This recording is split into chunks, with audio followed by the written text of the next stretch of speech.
เยพี่น้องรถข้ามมาจากฝั่งลาวเดินคนผู้ใดสิเพิ่นไปกรุงเทพกรุงไทยมันกับคนละขี่ต่อเขาไปบขสอีกเด้อพี่น้องพี่แม่ก็ยังบ่แล้วอยู่เดี๋ยวนี้เนาะคนมันหลายเนาะไปทำงานกันอยู่ประเทศชุมประเทศไทยอยู่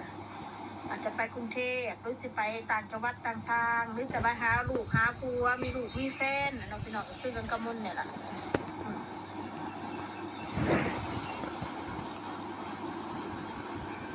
ด่านมุกดาหารเท่านี้ก็ใหญ่เดินพี่น้องเดินเจริญมุกดาหารเท่านี้ก็มีทุกอย่างอยากได้ยังกะมีเบิร์ดเดินพี่น้องเดินเด้อีเมลพี่น้องเพิ่นกำลังสแกนกระเป๋าคุณพี่น้องเห็นปะเห็นแม่มอนปะเปิดออกมาแล้ว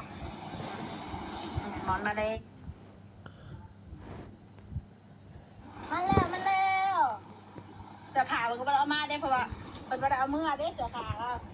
อุ้ยเย็นอากาศดีแท้ๆมาแล้วได้อะไรมาฝากบ้างสบายดีในข้างอาจารย์พักเลยพักในไทยลูกขอบคุณค่ะป้าเนี่ยนั่งด้นบ่ผ่ารถโอ้ยรถตัวเดินมาได้คนร้ายแต่ตัวบัสนี่แหละใช่ไปนั่งคนรถเห็นว่ารถจอดอยู่คนลูกสาวเขาก็นอนเจ้าดิป้าจรวดนะอย่าทั้งคุณแชร์ทั้งพี่นะแม่นะไอ้แม่เผาทันไหมป้าตัวแหล่แม่บอลคนกินเที่ยวพี่น้องมีความสุขกับครอบครัวเรานะแม่นะความสุข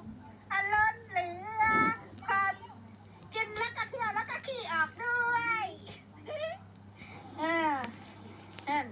นั่งเลยความสุขอะไรได้อยู่กับพ่อกับแม่ได้ขี่อยู่กับพี่กับน้องนี่มันก็สุดๆแล้วพี่น้องเอ้ยสาวตกตะลึงเมื่อคนพบว่าชายที่ตนแอบรักมานานถึง10 ปีกลับพาหญิงสาวอีกคนอยู่กับพ่อกับแม่ได้ขี่อยู่กับพี่กับน้องนี่มันก็สุดๆแล้วพี่น้องเอ้ยยังหมากไม้อดีตเท่ากับว่าถึงมันทุกครอบครัวเขากับมีการทะเลาะวอกแวกกันมันธรรมดาลูกไปค่ะไปแบบนี้รถแล้วค่ะท่านผู้ชมขึ้นรถแล้วนอนแป๊บเดียวแม่มดตั้งหน้ายังมีธุระยังพูดอีกเนาะอ้าวกับแม่มดคนกินเที่ยวเนาะมาเที่ยวเหรอเนาะมาเที่ยวเนาะสิ้นเดือนเด่นนะเป็นเดือนได้เพราะว่างานนครพนมงานแข่งเลยอ่ะ